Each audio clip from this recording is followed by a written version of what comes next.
Really quick, everybody, this entire video will be timestamped, so if you don't want to watch whole thing and just get straight into a different fight, please check the pinned comment or the little red bar right down below you. Again, this entire video will be timestamped, and I'd appreciate you guys watching whatever part that you like if you're sticking around, guys. Hello, everybody, and welcome back to another video.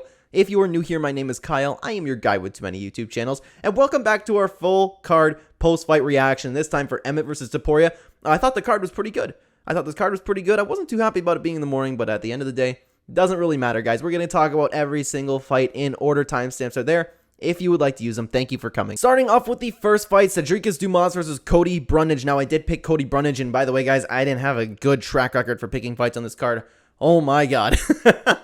We're going to do better next week. Anyways, I thought Cody Brundage, I was worried about him coming with this fight short notice and already having a gas tank issue, but man, I didn't think he would gas like 2 seconds into the fight. He got a great takedown, and I was like, okay, you know what? This fight's going to go just about as expected. But then Dumas didn't do anything. Cody was gassed. I can't believe Dumas didn't finish the fight. But you know what? He still ended up winning. Cody Brundage, that was an absolutely horrible performance. I understand he was on short notice, but man, you got to be a little bit in better shape than that. His coach was even saying, you got to wake up. You got to wake up and fight. Cody Brundage didn't do anything the entire time. Very, very poor fight, but I enjoyed myself still. Moving on to the next fight, we have Jenkins versus Jamall Emmers. Now, I thought this was actually a really good fight. I know a lot of people were really upset about this with a robbery. I actually didn't think it was a robbery. I thought the fight ended, and I was like, okay, that could have went either way. But man, both guys showed how tough they are. Oh my god, I found Jenkins finding some nice success with the leg kicks. Other than that, they were just nailing each other. The fight was really back and forth, and I don't think it was a robbery, to be honest with you. I wouldn't be. If you think Jamall Emmers won the fight, I was like, okay, that's no problem at all. But I thought it was close enough to not complain about it. You know what I mean? And that brings us to what was pretty much the fight of the year almost. We have Chepe Mariscal versus Trevor. Wow, that was a fight. That was a fight. Chepe came in, first fight in the UFC. Man, did he prove his worth and proved he belonged. He was so powerful. He was so accurate. Whenever Trevor caught him with a fair share of shots. Don't get me wrong. But Chepe was accurate in the chaos. He was finding shots with like powerful hooks. And what did we learn about Trevor?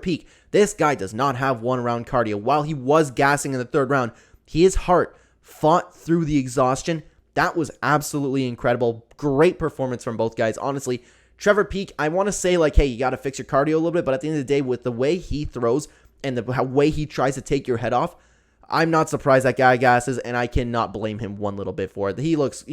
I really enjoyed that fight. Almost one of the fights of the year right now. Now let's talk about Joshua Van versus Zhalgas Zhumagulov, and man, Zhalgas cannot catch a break. He lost another split decision. That's absolutely crazy to me, but I did think Joshua Van won the fight. I thought he was just a little bit of a step ahead the whole time, and Zhalgas was wearing all of the damage. He even got hurt at the end of the fight. I thought Joshua Van, like I said, was just a little bit of a step ahead. Zhalgas lost the fight. I was quite surprised to see it be a split decision.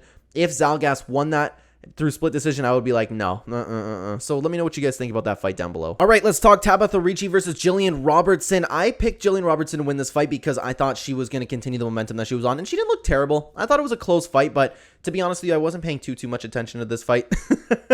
From what I did see, it was a little bit closer. We were eating some snacks. My mom and I were talking through this, excuse me. So I could be wrong in saying the fight was close, but Tabatha Ricci ended up getting the win. I thought Gillian Robertson was going to be able to pull it off because she was looking good in the last fights, but Ricci continues her streak in the division. Now we have Mateusz Rebecki versus Loik Radzhabov, and Mateusz Rebecki just looked fantastic. Those leg kicks were wild. This dude is somebody to watch out for, and I wouldn't count out Loik just yet because he did look good at the beginning of the fight. It was just Rebecki was on. He was better. Those leg kicks were really stacking up, so I don't know why. I think it's a little bit more of a gut feeling that I'm still like, okay, we haven't seen enough from Loik yet. I'm not too sure, but man, Rebecki is someone to look out for. Next up, Randy Brown versus Wellington Turman. I thought both guys looked good. It was interesting to see Wellington Turman training with Glover Teixeira and Alex Pereira, because I don't know if you guys paid attention, but I saw like the Alex Pereira little bounce in the way Alex throws his leg kicks, and Wellington really adapted that. I'm not saying he really fought like Alex Pereira. I'm saying I just noticed in the leg kicks, and I was like, oh, you know what? That's showing. Turman did look good, but I thought Brown was really aggressive. He was a little bit of a step ahead. It was when they were clinching, he was getting a little bit of the better of it. So there's not too much to say about this. It was a good performance from both guys, but I thought Brown did win the fight. He was a little bit ahead. And this brings us to Neil Magny versus Philip Rowe. I actually thought Neil Magny lost his fight.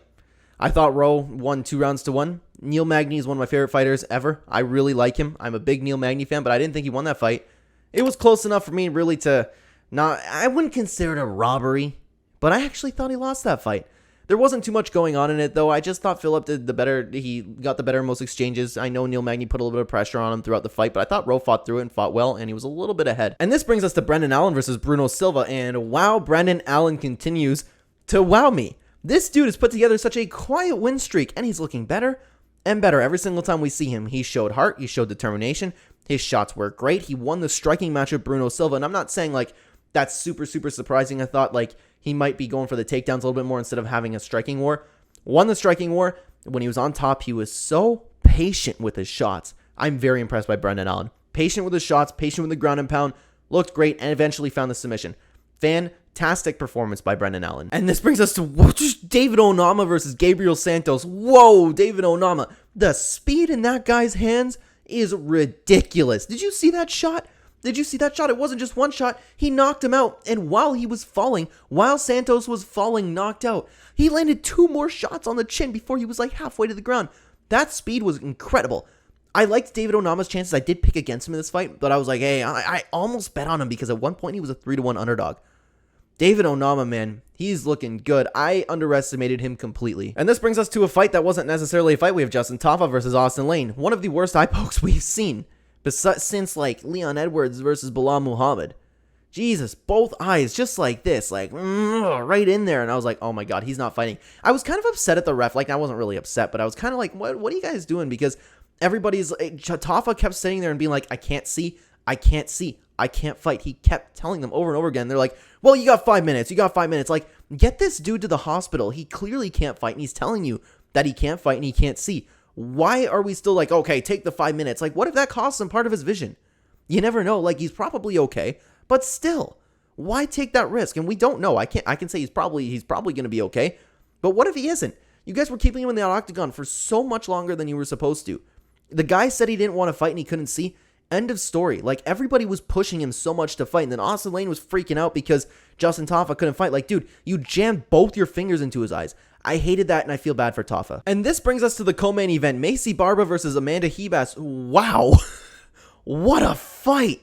Oh my God. I actually don't remember who I picked in this fight. I think I edged it toward Maycee, but don't quote me on that. I don't know, but man, I'm not typically too interested in women's MMA, but that was an awesome fight. Maycee Barber, Amanda Ribas, they were both dogs in there. They were going at it. Maycee had a performance that I didn't think was possible from her because she's been edging out split decisions. She looked fantastic. She looked reinvented. Nothing really to take away from Amanda Ribas, but Maycee, I think it was just an on night for her. She looked good. Can't wait to see her fight up the division. And lastly, guys, we do have the main event, Ilia Topuria versus Josh Emmett. This fight, to be honest, went exactly as I expected. I thought Ilia was a monster coming in, and he left a monster. The dude just changed Josh Emmett's face, and it was a regular story of Josh Emmett, except the decision didn't go to him this time, because how could you? Josh Emmett, it's 5 rounds, just like against, was it Dan Ige, whichever one was 5 rounds, of him throwing shots, them getting blocked, or missing. That's the story of Josh Emmett's fights if he doesn't knock you out. He was missing so much. And Ilia, I was talking to my brother while I was watching this fight, and I was like, I love watching Ilia fight because he always has his hands up protecting his face. He's parrying, he's blocking. He doesn't take a bunch of damage because not like a lot of fighters don't do this. They don't keep their hands up. Ilia stayed technical that entire time, and it was just such a pleasure to watch. That's why I love watching Petr Yan. He looked great. He looked like a monster. He beat Josh Emmett. That's his toughest opponent yet, unless you want to talk about Bryce Mitchell. I think he's underrated, especially after that beatdown. People kind of count out Bryce Mitchell, but I think that's just Ilia being the monster that he is, and he showed that against Josh Emmett. I think they could have finished that they could have stopped that fight in the 4th round and in the 5th round, but it went to decision. One of the scorecards was 50-42, which was insane. I cannot wait to watch Ilia Topuria potentially fight Alexander Volkanovski. After this performance and the boxing performance that he put on, his kicks were there, his wrestling was there, jiu-jitsu was there. I would absolutely love to see him fight Alexander Volkanovski. To be honest with you, I'd love to see him fight Yair Rodriguez too.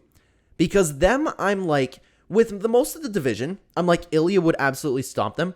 But when it comes to Yair, Holloway, and Volkanovski, it makes me question it. But I particularly really like the matchup between Volkanovski and Ilia Topuria.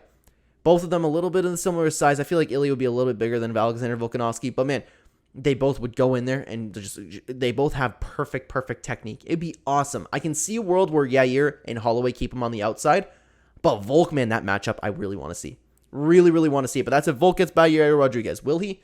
I think so, but Yair is the most dangerous opponent he's fought yet. So all in all, amazing performance by Ilia Topuria, and it was a really good card, guys. Let me know what you thought about the card down below, and thank you so much for watching this video. If you'd like to continue watching the Clenbat channel, there'll be 2 videos on screen for you to check out. Check them out. I'll see you either there, guys, or in the next video. Take care.